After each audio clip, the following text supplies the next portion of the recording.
Jemaat Tuhan yang terkasih, marilah ibadah kita pada pagi hari ini kita kuduskan dengan suatu pengakuan. Pertolongan kita adalah di dalam nama Tuhan yang menjadikan langit dan bumi. Amin. Kasih karunia dan damai sejahtera dari Allah Bapa kita, Tuhan Yesus Kristus serta Roh Kudus menyertai saudara sekalian. Dan menyertai saudara juga. Jemaat yang terkasih dalam Tuhan, Shalom. Salam. Marilah kita mulai ibadah hari ini, Minggu tanggal 15 Agustus 2021. Adapun tema ibadah hari ini adalah hidup dalam hikmat Allah. Sekali lagi, tema ibadah hari ini adalah hidup dalam hikmat Allah. Untuk mengawali ibadah hari ini, marilah kita memuji nama Tuhan dari Kidung Jemaat nomor 15, bait pertama dan kedua. Kidung Jemaat nomor 15, bait pertama dan yang kedua. Berhimpun semua.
Jemaat Tuhan yang terkasih, karena kasih-Nya Allah senantiasa mengingatkan kita semua melalui firman-Nya.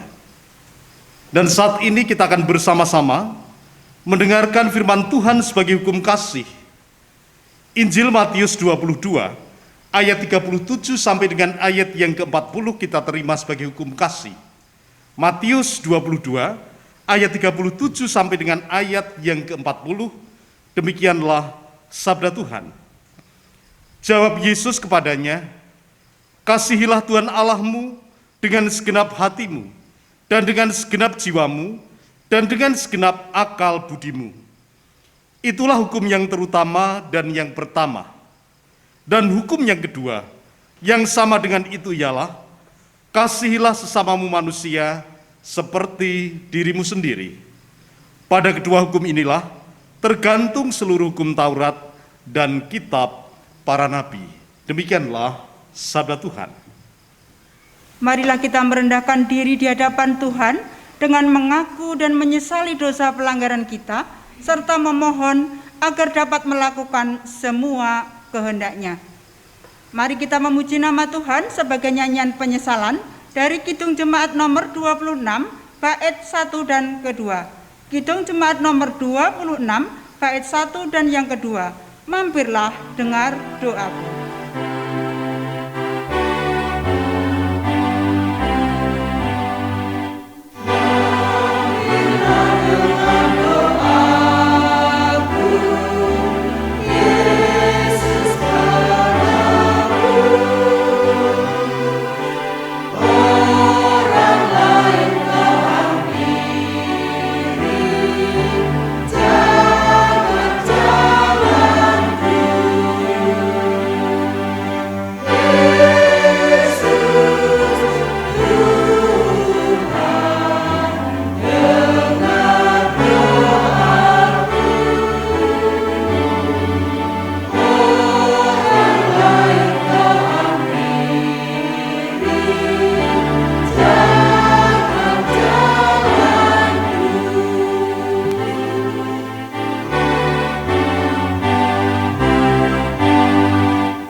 Sebagai hamba Tuhan, saya memberitakan bahwa setiap orang yang mau merendahkan diri di hadapan Tuhan dengan mengaku dan menyesali dosanya, serta berusaha dengan sungguh-sungguh untuk dapat melakukan semua kehendak-Nya, Tuhan yang Maha Kasih berkenan menganugerahkan pengampunan.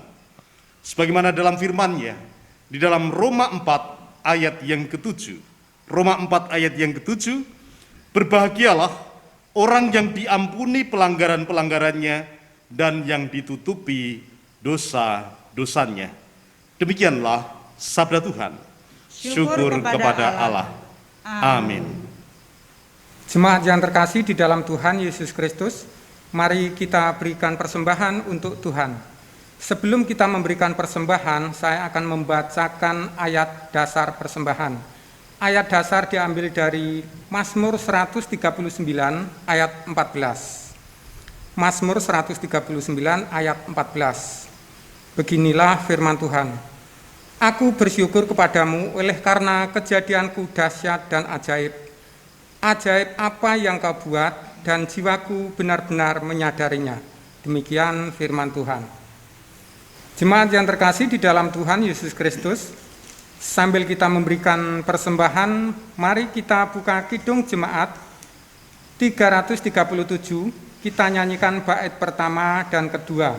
Kidung jemaat 337, bait pertama dan kedua, betapa kita tidak bersyukur.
Jemaat yang terkasih, mari kita bangkit berdiri dan berdoa. Saya hantarkan.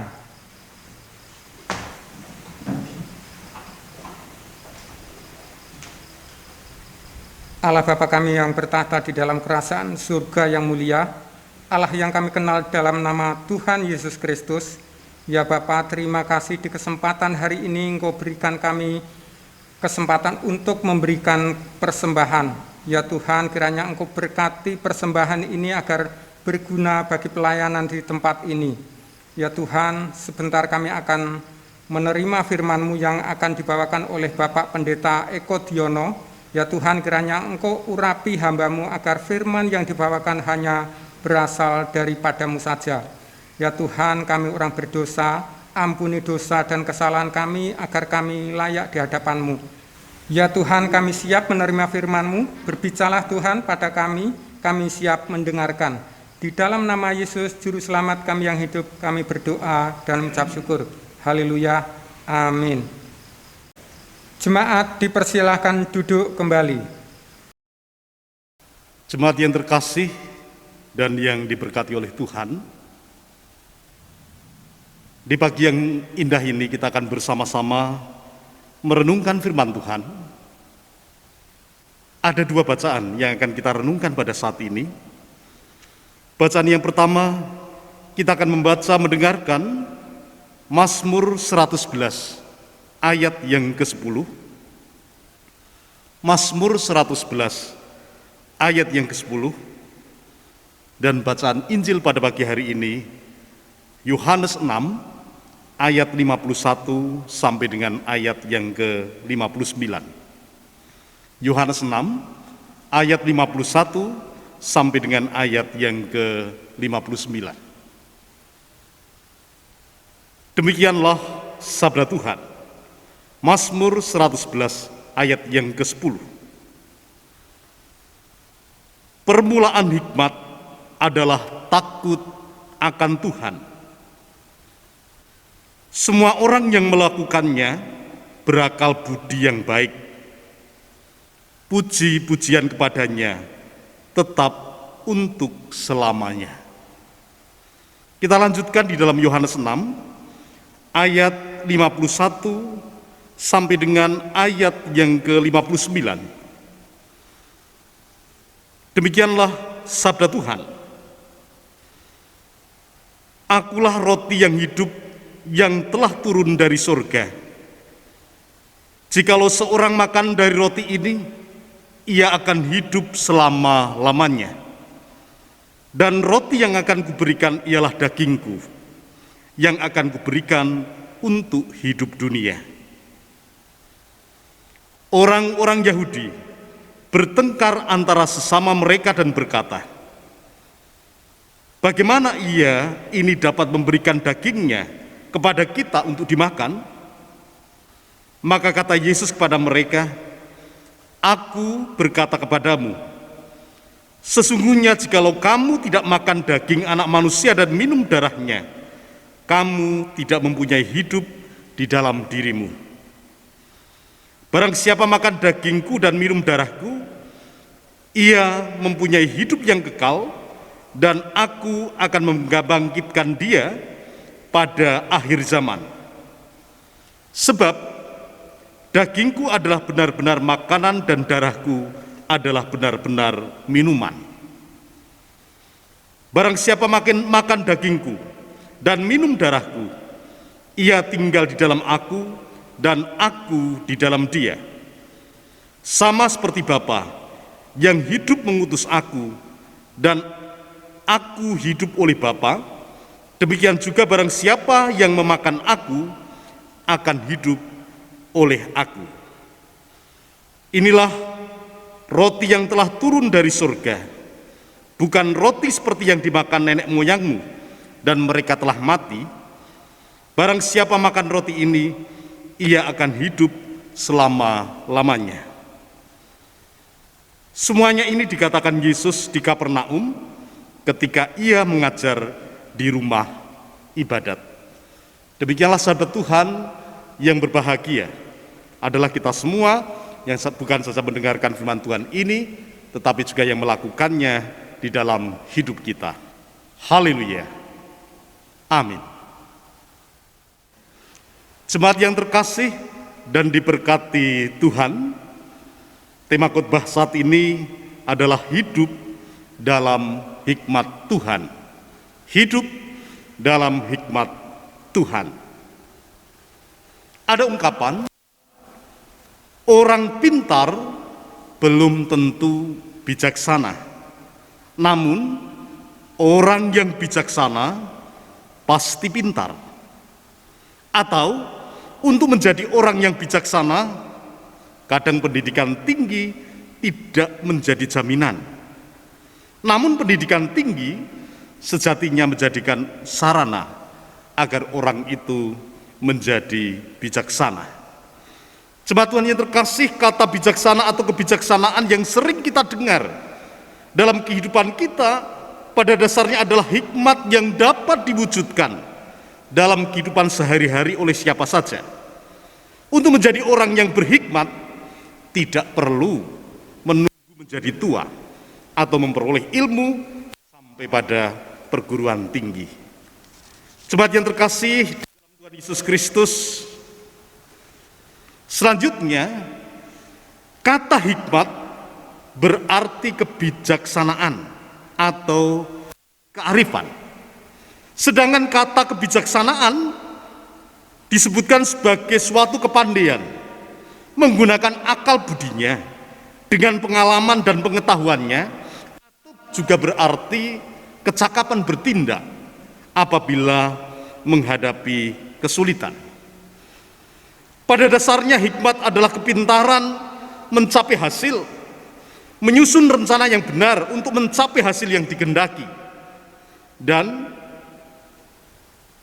hikmat kedudukannya adalah di dalam hati, pusat keputusan moral dan intelektual.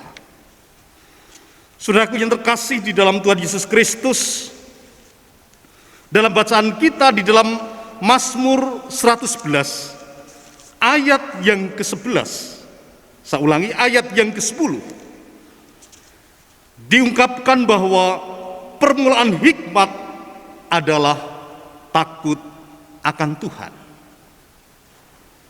Ketika seseorang ingin menjadi orang yang berhikmat, satu hal yang diperlukan adalah takut akan Tuhan. Semua orang yang melakukannya berakal budi yang baik. Ketika seseorang melakukan hikmat dengan takut akan Tuhan, pasti orang itu akan mempunyai akal budi yang baik. Jemaat Tuhan yang terkasih di dalam Tuhan Yesus Kristus, dalam bacaan Injil Yohanes yang kita baca pada hari ini, di dalam Yohanes 6 ayat 51 sampai dengan ayat yang ke-59, kita belajar bersama-sama bagaimana seseorang bisa hidup berhikmat dengan memulainya dengan takut akan Tuhan. Dalam bacaan Injil Yohanes, pengertian hidup adalah hidup diawali dengan menerima Tuhan Yesus sebagai roti hidup. Kita akan takut akan Tuhan. Kita akan bisa menjadi orang yang berhikmat diawali dengan menerima Tuhan Yesus sebagai roti yang hidup.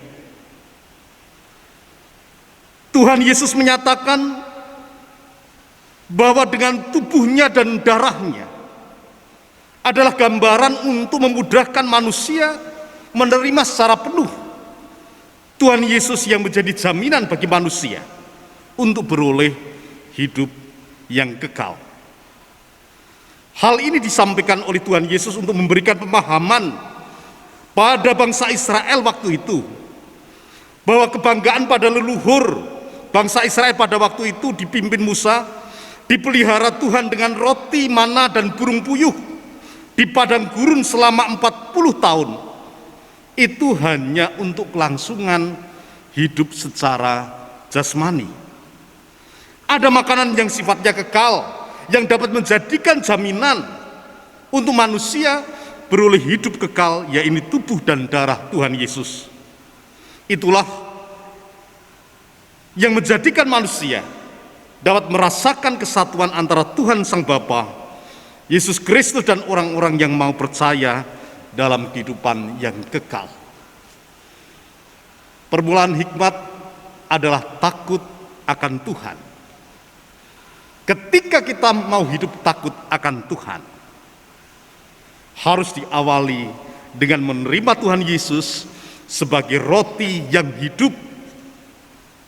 Ya, karena apa?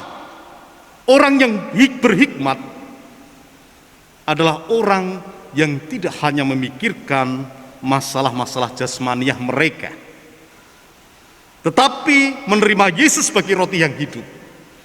Itu artinya kita berhikmat untuk memikirkan hal-hal yang bersifat kekekalan. Jemaat yang terkasih di dalam Tuhan Yesus Kristus, oleh karena itu berkaitan dengan bacaan sabda Tuhan yang telah kita terima, baik di dalam Mazmur 111 ayat 10 maupun di dalam Injil Yohanes 6 ayat 51 sampai dengan 59. Apa yang disampaikan kiranya mendorong kita semata untuk dapat menghayati hidup yang kita jalani saat ini. Sesungguhnya berjalan menuju hidup kekekalan di dalam Tuhan Yesus Kristus menjadikan orang itu dapat berhikmat. Bila kita mau menjadi orang yang berhikmat dan hidup di dalam Tuhan, maka yang harus kita wujudkan adalah yang pertama, melakukan kewajiban dengan setia terhadap Tuhan Allah, hidup menurut jalan yang ditunjukkannya, dan dengan tetap mengikuti segala ketetapan, perintah, peraturan, dan ketentuannya. Ini hal yang pertama yang dilakukan oleh orang yang berhikmat. Lalu yang kedua, memfungsikan hati yang paham, menimbang untuk membedakan yang baik dan yang jahat. Orang yang berhikmat, orang yang takut akan Tuhan, karena takut akan Tuhan adalah permulaan hikmat, maka orang itu dapat memfungsikan hatinya, sehingga hatinya paham untuk menimbang, untuk membedakan mana yang baik, mana yang tidak, mana yang baik, mana yang jahat. Yang ketiga, orang yang berhikmat, orang yang takut akan Tuhan, tentu akan membuat orang itu mempunyai akal budi yang baik. Ya, tentu orang yang takut akan Tuhan menuntun orang itu akan menjadi orang yang berakal budi yang baik. Ketika melakukan segala sesuatu, seperti tadi ditimbang-timbang, dilimbang-limbang, sehingga yang ada adalah kebaikan, berakal budi yang baik. Yang keempat, orang yang bijaksana, orang yang berhikmat, itu memperhatikan dengan seksama bagaimana seorang menjalani hidup. Dikatakan di sini jangan seperti orang yang bebal, tetapi seperti orang yang arif, orang yang mampu mempergunakan kesempatan hidupnya, waktu hidupnya itu dengan hal yang baik. Jemaat yang terkasih di dalam Tuhan Yesus Kristus dan yang diberkati oleh Tuhan, semoga dengan 4 hal tadi dapat menolong dan mendorong kita untuk menjadi orang yang percaya, yang dapat memahami bahwa manfaat hidup dengan hikmat dari Tuhan adalah menjadi bekal perjalanan hidup kita agar kita tidak jatuh di dalam dosa. Karena kita dapat memperhatikan mana hal yang baik dan mana hal yang tidak baik. Hikmat itu juga menjadikan bekal agar kita menggunakan sarana hidup berupa harta benda ini juga untuk kebaikan. Orang yang berhikmat adalah orang yang tidak hidup melulu untuk kebutuhan jasmani, tetapi ketika dia diberkati dengan berkat jasmani, ia akan memperlakukan berkat itu dengan bijaksana. Demikian juga dalam menggunakan berkat itu dengan bijaksana. Hikmat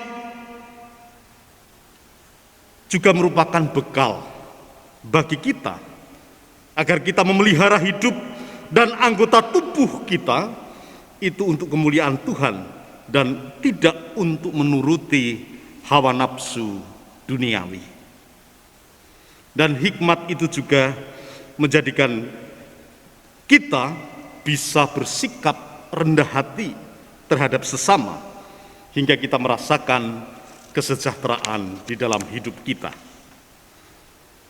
Saudaraku yang terkasih, kita memang menyadari rasanya sulit dan berat untuk menjadi orang yang berhikmat di dalam Tuhan, karena kemungkinan kehendak Tuhan sebagaimana yang ada dalam kitab suci kita jadikan beban bukan kewajiban. Untuk menjadi orang yang berhikmat, orang yang bijaksana, itu bukan suatu beban, ini adalah harus kita pahami sebagai jalan hidup kita. Pada akhirnya, jangan sampai kita kehilangan semangat, tidak memiliki hikmat hanya karena keterbatasan kita. Siapa saja yang memiliki kesempatan belajar lebih tinggi, bahkan sampai perguruan tinggi, dan siapapun kita, Tuhan mengajak agar kita hidup dalam hikmat Tuhan. Siapapun kita, apapun pekerjaan kita. Karena apa? Kita telah percaya kepada Tuhan Yesus Kristus, dan hikmat untuk percaya kepada Tuhan akan menjadikan kita ini menjadi orang yang rendah hati. Bila kita melakukan dengan segenap hati, maka yang terjadi ketika seseorang itu mau hidup dengan hikmat dari Tuhan, maka kedamaian, ketentraman bukan hanya dalam kehidupan kita, tetapi dapat menjalar kepada semua orang. Akhirnya, selamat berjuang di dalam kehidupan yang penuh dengan hikmat dari Allah. Tuhan memberkati. Amin. Jemaat yang terkasih di dalam Tuhan Yesus Kristus, mari kita merenungkan firman Tuhan yang baru kita terima. Kita masuk saat hening sejenak.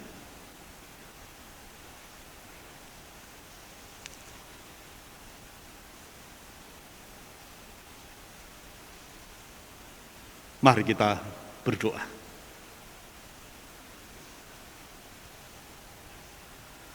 Allah Bapa kami yang bertahta di dalam kerajaan surga yang mulia, di dalam nama Allah Bapa, Putra dan Roh Kudus, Allah yang senantiasa memberkati kehidupan kami.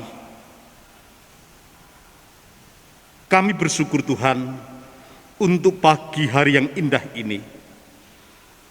Engkau telah menyapa kami semua melalui firman-Mu dan memberkati ibadah kami saat ini. Firman-Mu mengingatkan kami semua agar kami hidup di dalam hikmat-Mu, di dalam hikmat Tuhan. Melalui firman-Mu, Engkau mengingatkan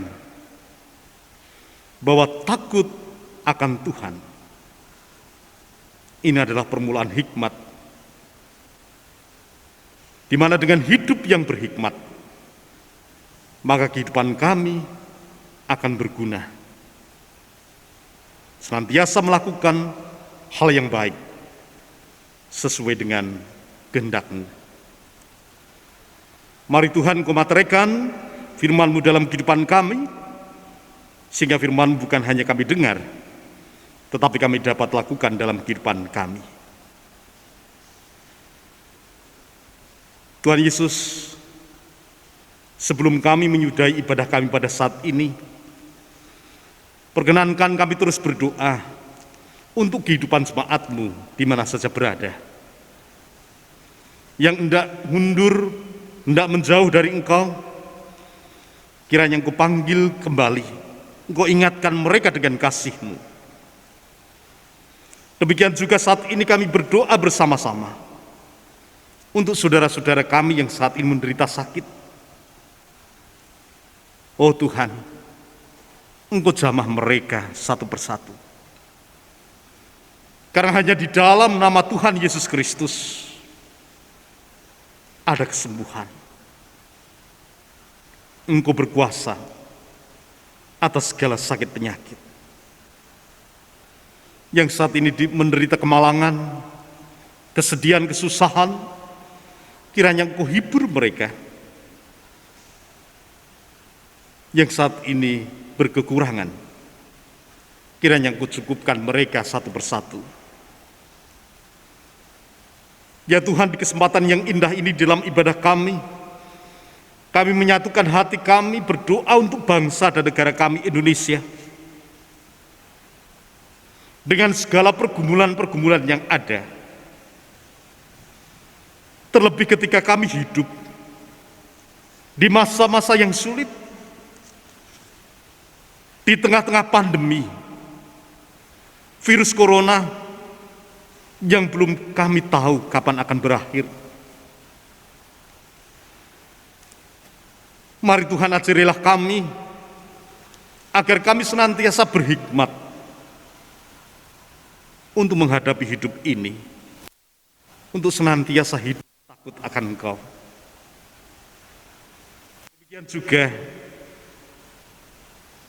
kiranya dengan penuh hikmat juga pemerintahan bangsa dan negara kami senantiasa bertanggung jawab untuk menjalankan tugasnya.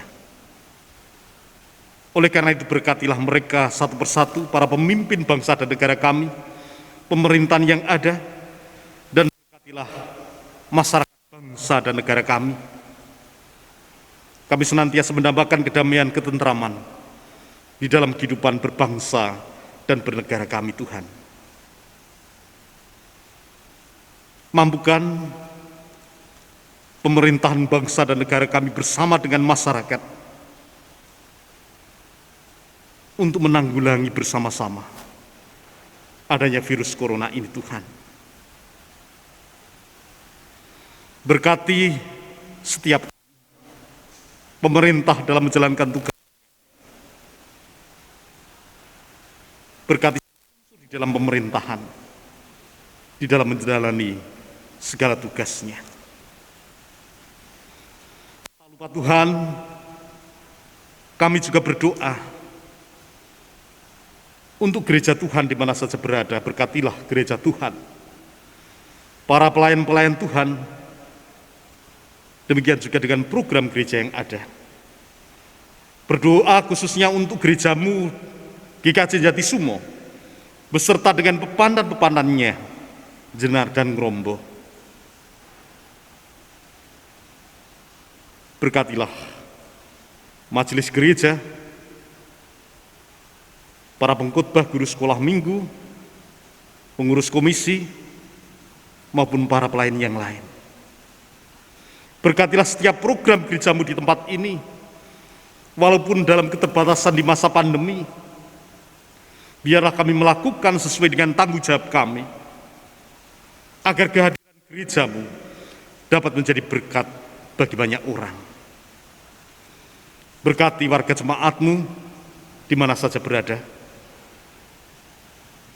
Terima kasih Tuhan, terima kasih.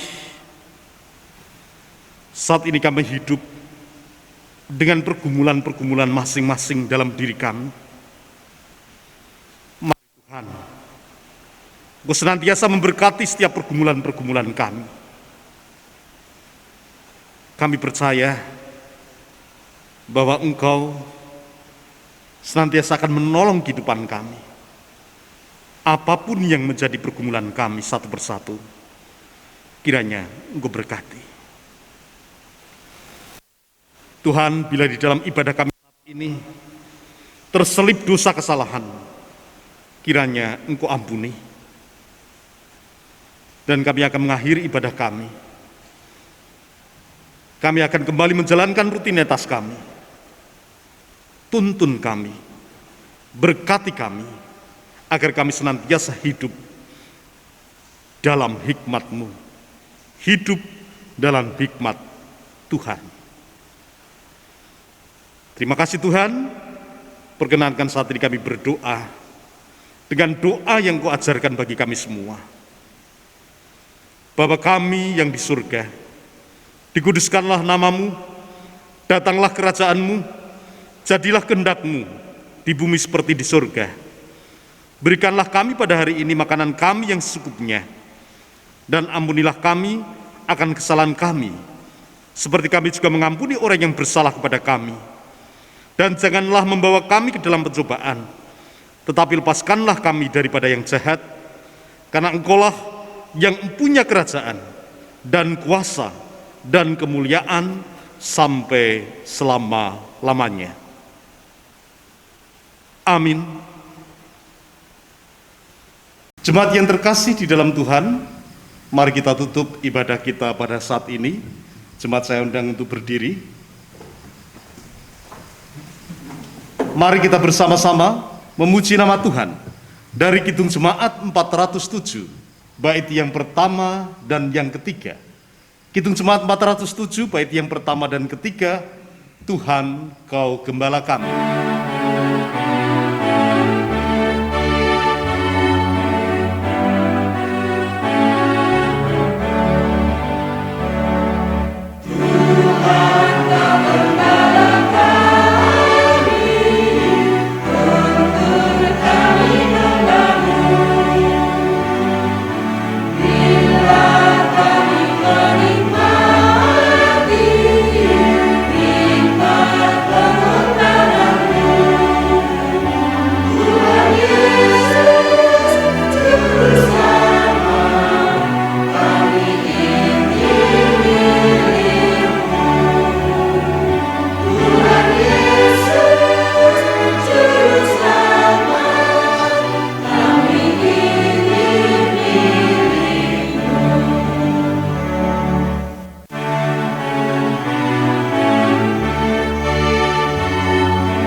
Marilah kita meneguhkan iman dengan mengucapkan bersama pengakuan iman rasuli. Dimulai. Aku percaya kepada Allah Bapa yang Maha Kuasa, Khalik langit dan bumi, dan kepada Yesus Kristus, Anaknya yang tunggal Tuhan kita, yang dikandung daripada Roh Kudus, lahir dari anak darah Maria, yang menderita di bawah pemerintahan Pontius Pilatus, disalibkan, mati dan dikuburkan, turun ke dalam kerajaan maut. Pada hari yang ketiga, bangkit pula dari antara orang mati, naik ke surga, duduk di sebelah kanan Allah Bapa yang Maha Kuasa, dan akan datang dari sana untuk menghakimi orang yang hidup dan yang mati. Aku percaya kepada Roh Kudus, gereja yang kudus dan am, persekutuan orang kudus, pengampunan dosa, kebangkitan daging, dan hidup yang kekal. Pulanglah dengan damai sejahtera, dan lakukanlah firman Tuhan, serta terimalah berkat-Nya. Kasih karunia dan damai sejahtera dari Allah Bapa kita, dan dari Tuhan Yesus Kristus, serta persekutuan Roh Kudus, menyertai saudara sekalian. Amin.